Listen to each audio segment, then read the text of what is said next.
back if you're returning, or welcome if you're new. The last time I was in this exact same location, I was sharing some updates of my 2006 Honda Accord V6 6-speed sedan, and unfortunately, the day after Christmas, that car ended up being totaled. I do still have some plans to make a video that kind of goes into more detail of exactly what happened with that, but the topic of this video will be what you see in front of us, which is my new to me, I guess, 94 Honda Del Sol. So this is a car that I've dreamed of owning since I was a kid, similarly to, a couple of the cars that I've owned so far as well. But this one was inspired by my cousin's 93 Honda Del Sol S. It was a white base model car that she owned for maybe 2 or 3 years. And I told myself that when I grew up, I would make sure I owned one. And here we are. So this technically is a 1994 Honda Del Sol VTEC trim. And the reason I say technically, I'll kind of get into later, but that means from the factory, it would have come with the B16 and a few other upgrades as far as suspension and stuff is concerned as well. But I'll kind of take you on a quick walk around of it, go over some things that I've done, and if I can get some driving footage in, I'll make sure I do that as well.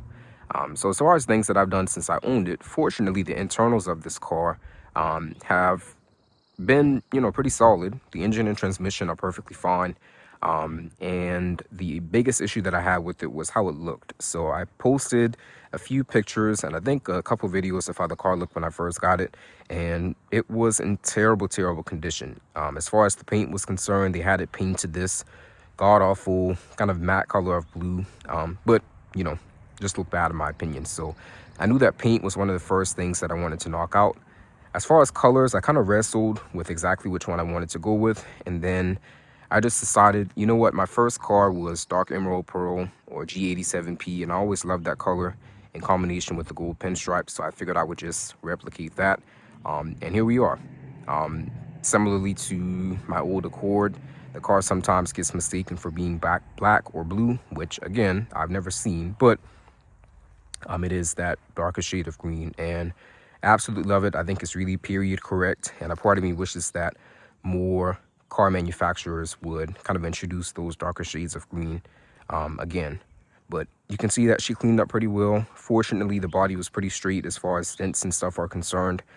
So the paint was the biggest thing. There was a little bit of rust, I guess, correction that had to be done, but it was only in one pretty small area. And yeah, here she is. As far as the front end is concerned, when I got the car, it did not have the correct bumper, if you will. So it had a dolphin nose, which was offered, or which came on the 96 to 97 Del Sol. Most people that own these prefer those, but if I'm being honest, I prefer the 93 to 95, front end. So I made sure that I corrected that. So that meant I had to order some new auxiliary lights as well, because I guess the other owner had gotten rid of the ones that the car came with originally. The headlight lenses were completely trashed, so I ordered some new dark housing ones, and then got some pretty cool LED side markers or reflectors as well. I'll insert a separate picture so you can see how those look at night. And then on each one of my cars, I like these little makeshift quote-unquote JDM style license plates, so I made sure I got one for this car as well. 94, the little symbols, and then S2K Junior is just kind of like a tongue-in-cheek joke, I guess. Of course, we can get into the technicalities of this car being front-wheel drive, the S2000 being rear-wheel drive, so on and so forth. But, it's not that deep, and at the end of the day, it is just a little lighthearted decision. So that's the front end. Going around to the side, the wheels are the biggest thing that I think I should talk about, because these wheels are not from Honda at all. These are actually from a Mini Cooper of some sort. I haven't been able to narrow down to exactly which year and specific model, but they were offered on a Mini Cooper of some sort. That's what I can say. And at first, if I'm being honest, I was not the biggest fan, but as I've cleaned them up, as I've taken off the mini center caps, I've grown to like them a whole lot. So I put some new tires on them, cleaned them up, and here they are. Around the back end, the only thing that I really needed to do was get some new decals. So the Civic and Del Sol, I just ordered off of eBay, and they're a pretty good matchup to what the original ones would have looked like. Exhaust is still completely stock. At a certain point, I do want to get a new exhaust system just to make it a little bit louder, but definitely don't want to do something like a fart can. And then one thing that I've noticed anytime I see one of these that has an exhaust is that the muffler tip will be just absolutely huge in comparison to the, clearly small size of the car. But we'll see. That's something that's kind of, not an immediate concern. Tail lights are still completely stock. I did think about doing a 50/50 or kind of clear lens, but I think my goal for this car is just OEM plus, so I'm fine with those staying like they are. We'll move to the interior next, because I guess I've done my best to try to clean this up as well as I could as well.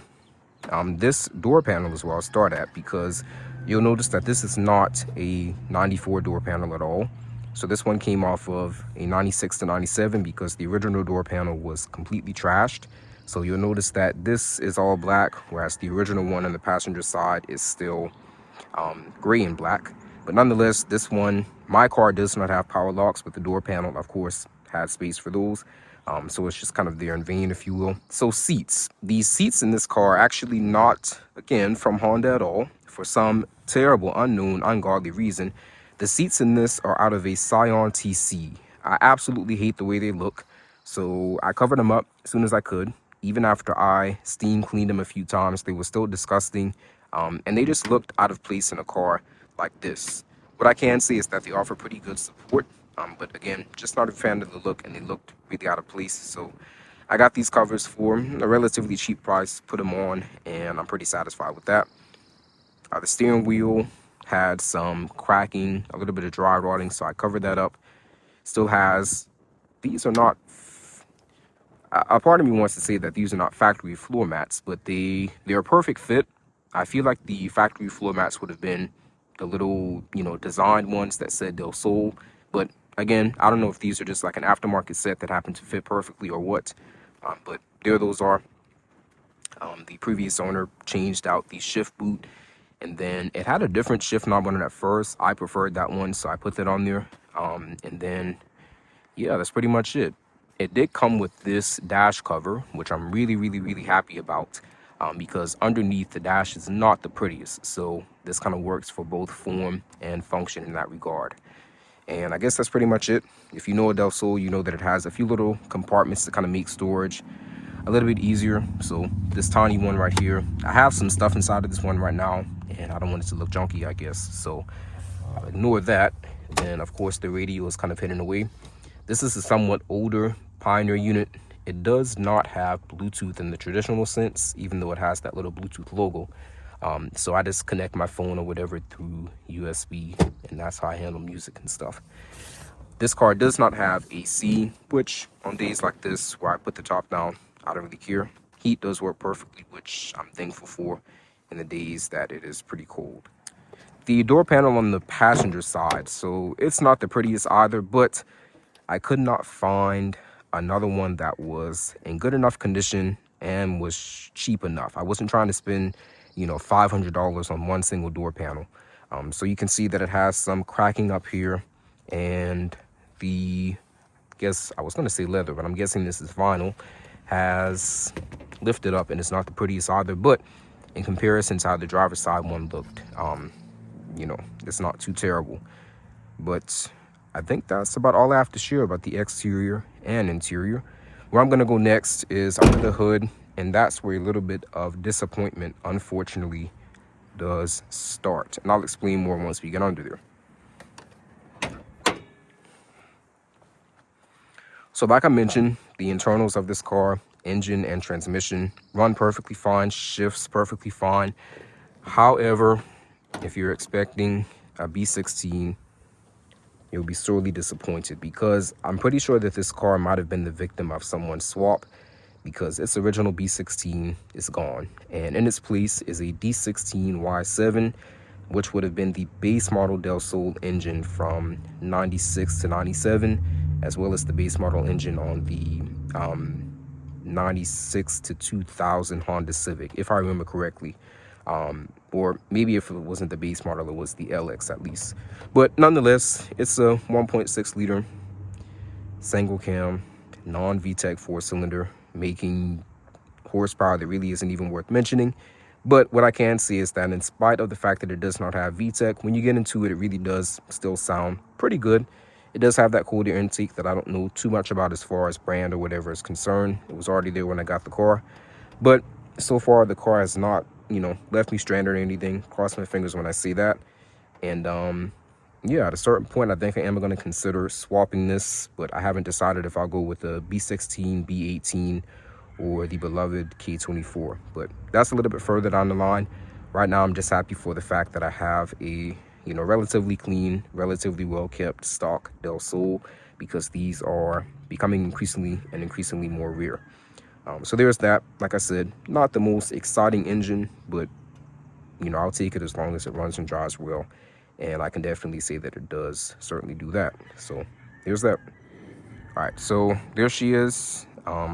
Like I said, I am definitely happy that I finally get to say that I own an example of one of Honda's more rare, somewhat unloved cars. The Del Sol kind of has mixed reactions from what I've seen and heard. Of course, the Miata was considered one of its competitors, but the Miata was rear-wheel drive, so people considered it to be more of an authentic, true sports car.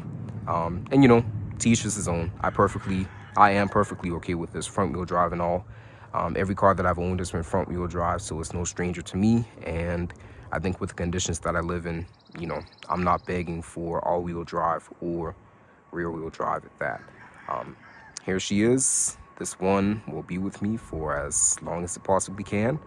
And yeah, I'll try to record some driving footage.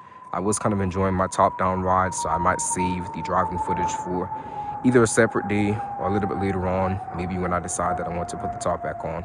As always, I appreciate you for watching, and I look forward to sharing more about my beloved 94 Del Sol.